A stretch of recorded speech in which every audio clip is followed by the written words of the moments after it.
একটা ঘটনা শুনেন। আমাদের এলাকায় মজনু মিয়া করছে কি, সে বলতেছে কি আমি কি পারি না, আমি সব কিছু করতে পারি।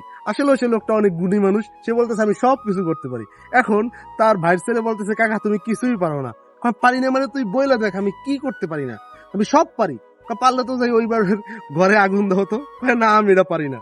এটা তো তুমি পারো না, তার মানে তুমি কিছুই পারো না। না ওইটা বাদ দে, অন্য কি বলি, সব কিছু বলে আমি সব পারি। পারলে তুমি যে ওই গরুটারে যে জবাই দিয়ে খাইয়া ফেলা হতো আরেকজনের গরু। না এটাও আমি পারি না। তাহলে তুমি কি পারো, কিছুই পারো না। তাহলে তো আরেকটা কিছু আমি দেখ পারি কিনা। পারলে আরে পিড়ে মারি ফেলাও তো। এটাও আমি পারি না। তার মানে তুমি পারো কি, তুমি কিচ্ছু পারো না।